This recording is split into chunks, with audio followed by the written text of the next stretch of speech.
అని మనకి రక్ష, ఆయనకి రక్ష. ఇది రక్షాబంధన ముహూర్తం. రక్షాబంధన ఆ అబ్బాయికి అమ్మాయిని తీసుకురండి అనేవారు. అని బ్రాహ్మణుడు తిరుగుతాడు కాబట్టి అక్కడ ఇక్కడ పెళ్ళిళ్ళు అవి చేయిస్తారు కాబట్టి ఆ వేదమంత్రాలు తిరుగుతారు కాబట్టి మొత్తం దేశం అంతా తిరుగుతారు కాబట్టి ముందు బ్రాహ్మణుడికి అకేసేవారు. కాబట్టి మాకు తగిన సంబంధం చూపించండి అని. అప్పుడు ఆ కన్యావరణలో ఆ బ్రాహ్మణుడికి అకేసం ఆయన దక్షిణ ఇచ్చింది. అంటే దక్షిణ ఒక పొగదెక్క, ఒక పొగదెక్క అంతే చాలు దక్షిణ. ఒక పొగదెక్క దక్షిణ కూడా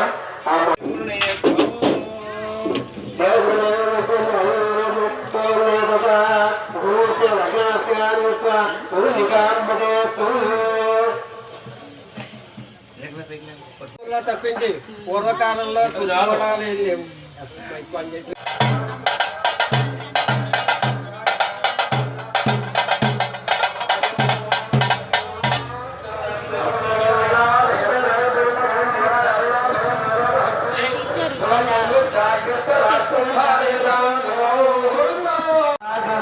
ఎలా చేస్తారో అమ్మా మా ఊళ్ళో పెట్టి అలా చూసుకున్నారు.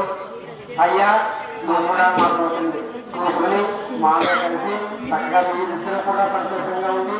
మాకు వివాహం ఉద్దేశం ఏంటంటే సంతానం వచ్చేది. మా యొక్క వంశాన్ని నీవు అభివృద్ధి చేస్తావు.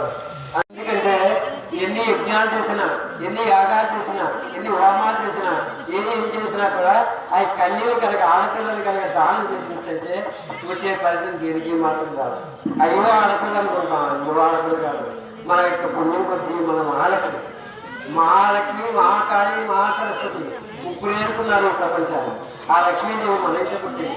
ఆ పుట్టినటువంటి ఆమె ఆ యొక్క ఇంకో గోత్రాలకి సంబంధించినటువంటి వాళ్ళకి ఇచ్చి వివాహం చేసి వాళ్ళ గోత్రం మన గోత్రం అన్ని గోత్రాలు ఇతర గోత్రాలకి నిలుపుతుంది.